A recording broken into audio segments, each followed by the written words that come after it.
توحید سے محبت کیا ہے؟ اللہ سے محبت تمام محبتوں سے بالاتر ہو جائے. کوئی محبت اللہ کی محبت سے اوپر تو نہیں، برابر بھی نہ ہو. برابر ہونا شرک ہے، اوپر ہونا تو سمجھیے کہ اور پتہ نہیں شرک کے علاوہ بھی کوئی اصطلاح ہمیں ایجاد کرنی پڑ جائے گی.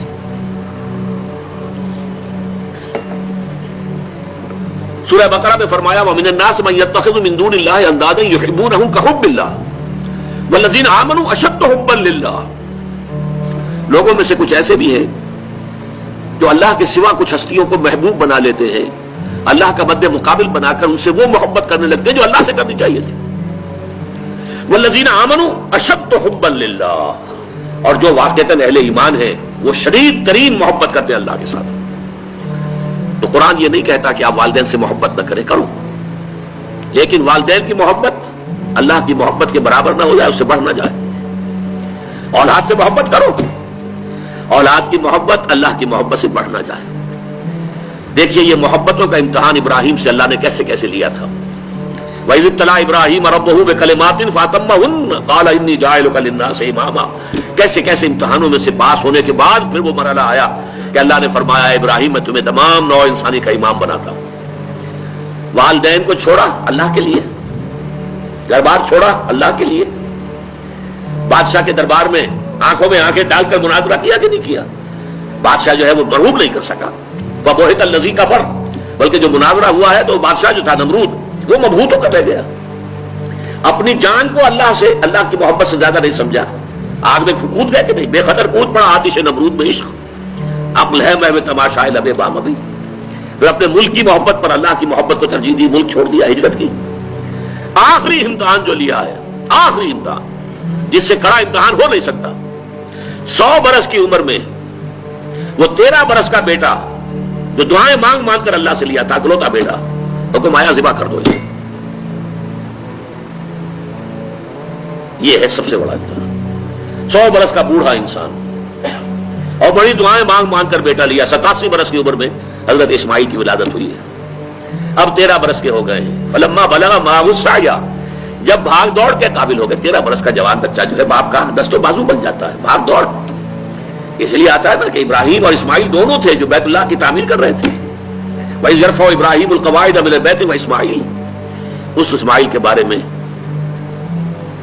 انی ارا فی المنام انی اصبحک فانظر ماذا تری، اے میرے بچے میں دیکھ رہا ہوں خواب میں، بار بار یہ خواب آ رہا ہے کہ میں تمہیں ذبح کر رہا ہوں. اور اس کے لیے چھری پھیر دی. یہ تو اللہ تعالیٰ نے جو ہے قد صدقت الرؤیا انا کذالک نجزی المحسنین، اللہ تعالیٰ نے کہا بس بس امتحان ہمیں لینا تھا، وہ امتحان پورا ہو گیا. یہ ہے محبت، توحید فی المحبت. اللہ کی محبت تمام محبتوں سے غالب. اور اگر کوئی ایک محبت بھی آ کر آپ کے دل کے سنگھاسن پر اللہ کی محبت کے ساتھ براجمان ہو گئی، بات ساتھ کہہ رہا ہوں، اوپر نہیں، ساتھ بیٹھ گئی آپ کے دل کے تخت پر، تو یہی شرک فی المحبت ہے. اب دیکھیے یہ تو میں نے انڈیویجول لیول پر آپ سے بات کی. اب آئیے اجتماعی سطح پر، بلکہ اسی ضمن میں ایک آیت اور سن لیجئے. اللہ کی محبت کے ساتھ جڑی ہوئی محبت ہے اللہ کے رسول کی محبت، اور پھر تیسری محبت ہے اللہ کی راہ میں جہاد کی محبت. اب توحید فی المحبت کے لیے سورہ توبہ کی آیت نمبر 24 جو ہے وہ لرزا دینے والی بھی ہے اور بہت جامع بھی ہے.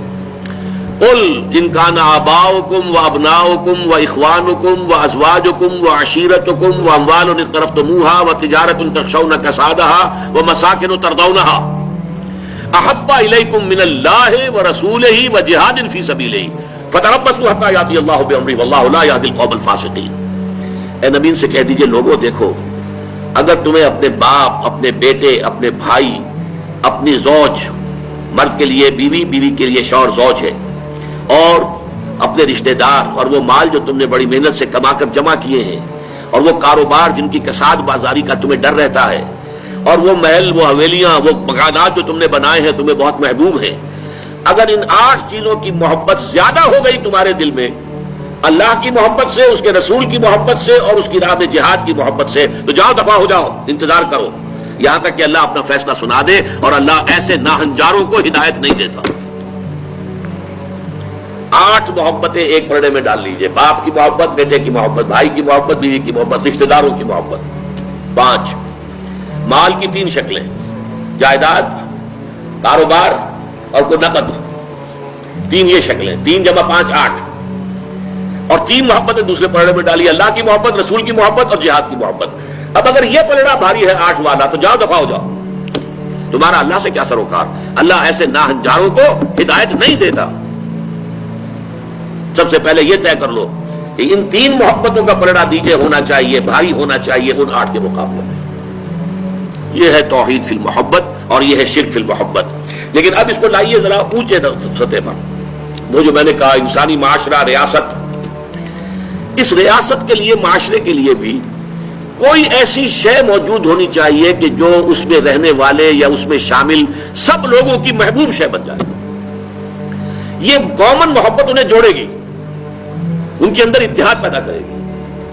مثلا وطن کی محبت، وطن کی جے جے ہند، وطن کی عظمت کے گنگاؤ.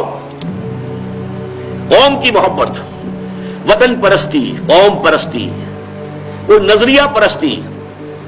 یہ بہت سی پرستشیں ہیں جن سے کہ لوگ پھر جڑے رہتے ہیں. نسل پرستی، لسان پرستی، زبان پرستی. یہ آج کل جو آپ کو کہتے ہیں کہ یہ لسانی عصبیتیں اور یہ نسلی عصبیتیں، یہ بلوچ نیشنلزم، یہ پختون نیشنلزم، یہ سرائکی نیشنلزم، یہ ایک اردو والا نیشنلزم، 5ویں قومیت نکلی تھی ہمارے ہاں. یہ سب کچھ کیا ہے؟ یہ جمعیت کے لیے، لوگوں کو جوڑنے کے لیے، شیرازہ بندی کے لیے، انہیں متحد رکھنے کے لیے کوئی نہ کوئی شے محبوب ہو جانی چاہیے. اس اعتبار سے اس دور کا سب سے بڑا شرک وطن پرستی ہے. لیکن پھر دیکھیے، میں بات آپ سے عرض کر رہا ہوں، علماء کرام اس کو نہیں پہچان پائے. اس کو پہچانا ہے تو علامہ اقبال نے پہچانا ہے. اس دور میں میں اور ہے، جام اور ہے، جم اور، ساقی نے بنا کی روش لطف و ستم اور، تہذیب کے آزر نے ترشوائے صنم اور، مسلم نے بھی تعمیر کیا اپنا حرم اور، ان تازہ خداؤں میں بڑا سب سے وطن ہے، جو پیرہن اس کا ہے وہ مذہب کا کفن ہے. نظارہ دیری نہ زمانے کو دکھا دے، اے مصطفی خاک میں اس بت کو ملا دے. یہ وطن پرستی شرک، اس دور کا سب سے بڑا شرک. نیشنلزم جو ہے وہ لوگوں کو جمع کرنے والی شے ہے. ہماری قوم، ریشیل نیشنلزم بھی ہوتا ہے، نسلی قومیت. اور آج کل نیشنلزم جو ہے وہ علاقائی ہوتا ہے، ٹیریٹوریل نیشنلزم.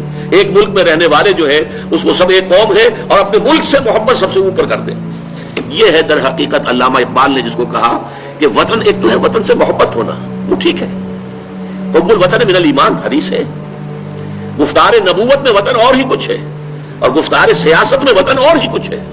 وطن جب آتا ہے پولیٹیکل کانسیپٹ کی حیثیت سے وہ معبود بنتا ہے. اس معبود کی ایک نماز ہے. آپ کھڑے ہو جاتے ہیں، ترانہ پڑھا جا رہا ہے اور آپ کھڑے ہیں، جھکے ہوئے، سر جھکا کر کھڑے.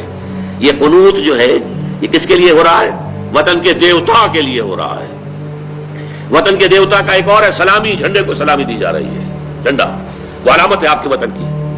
آپ کے علم میں ہوگا، میں اس ترانے کے پڑھے جانے کے وقت کھڑا نہیں ہوتا، اور اس سے بڑی کنٹروورسیز بھی ہوئی ہیں، مجھے بڑی تلخ باتیں بھی سننی پڑی ہیں. لیکن میں یہ سمجھتا ہوں کہ در حقیقت یہ وطن کی نماز ہے، وطن کی حمد ہو رہی ہے، وطن کے اور ترانے گائے جا رہے ہیں. در حقیقت یہ اجتماعی سطح پر پولیٹیکل سائنس کے اعتبار سے آج وطن جو ہے وہ جو ہے ایک معبود کی شکل اختیار کر گیا ہے.